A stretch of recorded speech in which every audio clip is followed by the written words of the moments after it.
part of my fascination with this area. It's just the history is not only rich, but since it's a rural area, a lot of it topographically and just physically looks like it did, back in the 17th century. And I live um, right where all that happened. I mean, live literally a mile from where the first state capitol was, and it's now done as a kind of living history museum. There's no capitol there anymore, but the forests are there, and the waterways and everything else. Um, the street next to mine is named after Kitamakwan, who was the Piscataway, the what the British called emperor, different name for himself. Um, my my area is where the first colony was. So it's there's um, a mile away. They're just digging up the fort that was there. They've dug up 8,000-year-old Native American artifacts.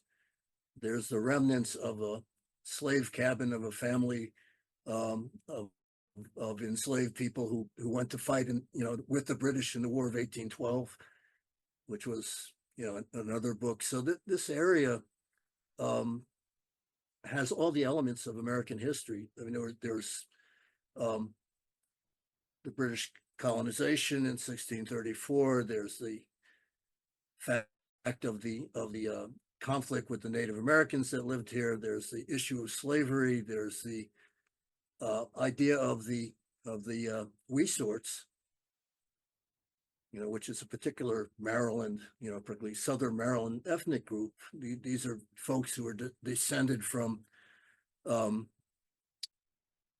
runaway enslaved people and Piscataway Indians and runaway indentured white servants, that formed the group, and they were, we sort of people because they were that racial mixture, and that, in a sense, that for me became metaphorically, well, that's America. We sort of people, this idea of this mixture coming together and then forming a group, and then what happens to that group. So that was, all of those elements were part of the inspiration for that novel. Um, the Point Lookout, where the first British colonists, when they came up the Potomac River, um, the chaplain, I guess you would call him, for the colony, Father Andrew White, wrote a diary, which I have a copy of, and his first words when he saw the Potomac, going up from the Chesapeake Bay, he said, "This is the wished for country." Having come to this, well, I forget now the epigraph I put in the, it's his words in the beginning of that book. Having now arrived at the wished for country, basically we're thankful for this gift we were given, and he's oblivious to the fact that the Native Americans are lining both shores of the Potomac, kind of looking at the ship as it's going up there. It's this idea that this belongs to us, and we're going to make it. And I was really inspired. They used to have those words on a sign down at Point Lookout where that took place. And Point Lookout is also the site of a Civil War prisoner of war camp, where over 3,000 prisoners died, and where there's a lot of stories of ghosts and haunting that are still there.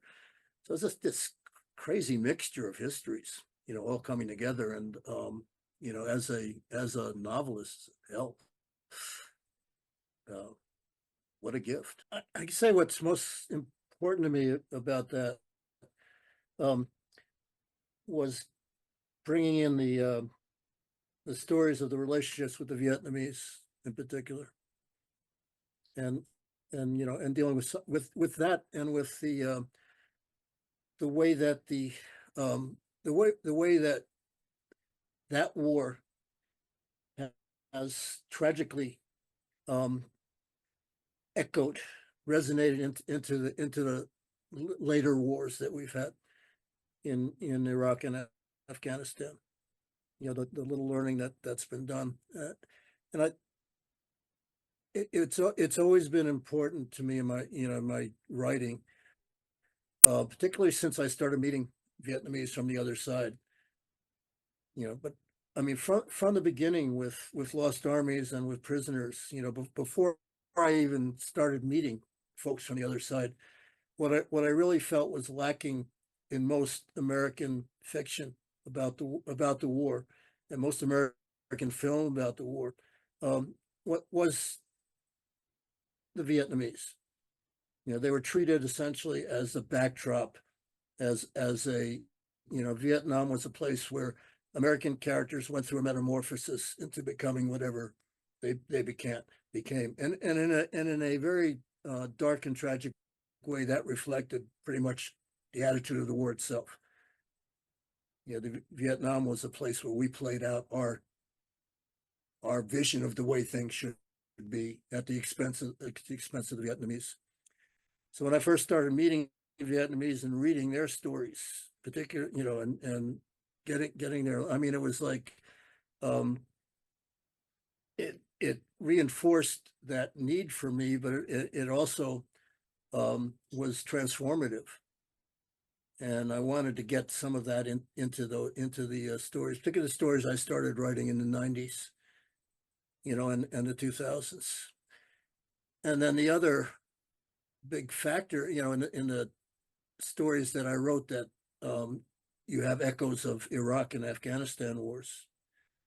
When I was teaching at the community college from about 2003 to 2010, I started getting veterans in my classes, and they were going through the same stuff we had gone through, and it really it angered me, that another generation was, and I would get, you know, I get calls from veterans in the middle of the night.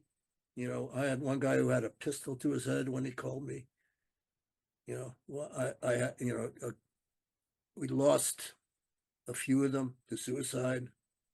One through suicide by drinking, himself to death. It just continued, and I wanted to reflect that in the stories that I started writing in the you know 2006 on, I guess.